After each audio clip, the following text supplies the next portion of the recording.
شروع اللہ کے نام سے جو بڑا مہربان نہایت رحم والا ہے۔ تارے کی قسم جب غائب ہونے لگے کہ تمہارے رفیق محمد صلی اللہ علیہ وآلہ وسلم نہ رستہ بھولے ہیں نہ بھٹکے اور نہ خواہش نفس سے منہ سے بات نکالتے ہیں۔ یہ قرآن تو حکم خدا ہے جو ان کی طرف بھیجا جاتا ہے۔ ان کو نہایت قوت والے نے سکھایا، یعنی جبرائیل طاقتور نے۔ پھر وہ پورے نظر آئے اور وہ آسمان کے اونچے کنارے میں تھے۔ پھر قریب ہوئے اور آگے بڑھے تو 2 کمان کے فاصلے پر یا اس سے بھی کم۔ پھر خدا نے اپنے بندے کی طرف جو بھیجا سو بھیجا۔ جو کچھ انہوں نے دیکھا ان کے دل نے اس کو جھوٹ نہ جانا۔ کیا جو کچھ وہ دیکھتے ہیں تم اس میں ان سے جھگڑتے ہو؟ اور انہوں نے اس کو ایک اور بار بھی دیکھا ہے، پرلی حد کی بیری کے پاس، اسی کے پاس رہنے کی بہشت ہے، جبکہ اس بیری پر چھا رہا تھا جو چھا رہا تھا۔ ان کی آنکھ نہ تو اور طرف مائل ہوئی اور نہ حد سے آگے بڑھی۔ انہوں نے اپنے پروردگار کی قدرت کی کتنی ہی بڑی بڑی نشانیاں دیکھیں۔ بھلا تم لوگوں نے لات اور عزا کو دیکھا اور تیسرے منات کو کہ یہ بت کہیں خدا ہو سکتے ہیں؟ مشرکو، کیا تمہارے لیے تو بیٹے اور خدا کے لیے بیٹیاں؟ یہ تقسیم تو بہت بے انصافی کی ہے۔ وہ تو صرف نام ہی نام ہے جو تم نے اور تمہارے باپ دادا نے گھڑ لیے ہیں۔ خدا نے تو ان کی کوئی سند نازل نہیں کی۔ یہ لوگ محض ظن فاسد اور خواہشات نفس کے پیچھے چل رہے ہیں، حالانکہ ان کے پروردگار کی طرف سے ان کے پاس ہدایت آ چکی ہے۔ کیا جس چیز کی انسان آرزو کرتا ہے وہ اسے ضرور ملتی ہے؟ آخرت اور دنیا تو خدا ہی کے ہاتھ میں ہے، اور آسمانوں میں بہت سے فرشتے ہیں جن کی سفارش کچھ بھی فائدہ نہیں دیتی مگر اس وقت کہ خدا جس کے لیے چاہے اجازت بخشے اور سفارش پسند کرے۔ جو لوگ آخرت پر ایمان نہیں لاتے وہ فرشتوں کو خدا کی لڑکیوں کے نام سے موسوم کرتے ہیں، حالانکہ ان کو اس کی کچھ خبر نہیں۔ وہ صرف ظن پر چلتے ہیں اور ظن یقین کے مقابلے میں کچھ کام نہیں آتا۔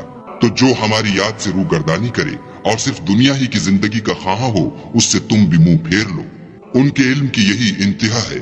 تمہارا پروردگار اس کو بھی خوب جانتا ہے جو اس کے رستے سے بھٹک گیا، اور اس سے بھی خوب واقف ہے جو رستے پر چلا۔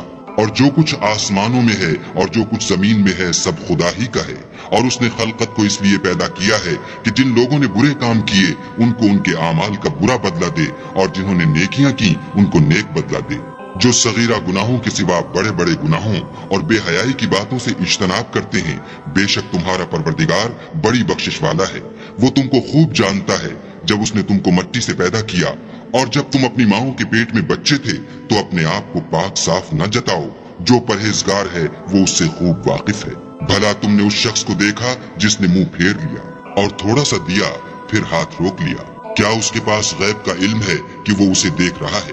کیا جو باتیں موسیٰ کے صحیفوں میں ہیں ان کی اس کو خبر نہیں پہنچی؟ اور ابراہیم کی جنہوں نے حق اطاعت اور رسالت پورا کیا، وہ یہ کہ کوئی شخص دوسرے کے گناہ کا بوجھ نہیں اٹھائے گا، اور یہ کہ انسان کو وہی ملتا ہے جس کی وہ کوشش کرتا ہے، اور یہ کہ اس کی کوشش دیکھی جائے گی، پھر اس کو اس کا پورا پورا بدلہ دیا جائے گا، اور یہ کہ تمہارے پروردگار ہی کے پاس پہنچنا ہے، اور یہ کہ وہ ہنساتا اور رلاتا ہے، اور یہ کہ وہی مارتا اور جلاتا ہے، اور یہ کہ وہی نر اور مادہ 2 قسم کے حیوان پیدا کرتا ہے، یعنی نطفے سے جو رحم میں ڈالا جاتا ہے، اور یہ کہ قیامت کو اسی پر دوبارہ اٹھانا لازم ہے، اور یہ کہ وہی دولت مند بناتا اور مفلس کرتا ہے، اور یہ کہ وہی شعرا کا مالک ہے، اور یہ کہ اسی نے عاد اول کو ہلاک کر ڈالا، اور سمود کو بھی غرض کسی کو باقی نہ چھوڑا، اور ان سے پہلے قوم نوح کو بھی۔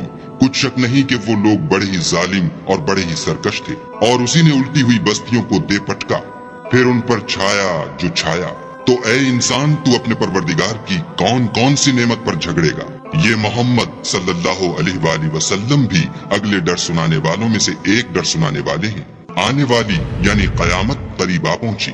اس دن کی تکلیفوں کو خدا کے سوا کوئی دور نہیں کر سکے گا۔ اے منکرین خدا، کیا تم اس کلام سے تعجب کرتے ہو اور ہنستے ہو اور روتے نہیں، اور تم غفلت میں پڑ رہے ہو؟ تو خدا کے آگے سجدہ کرو اور اسی کی عبادت کرو۔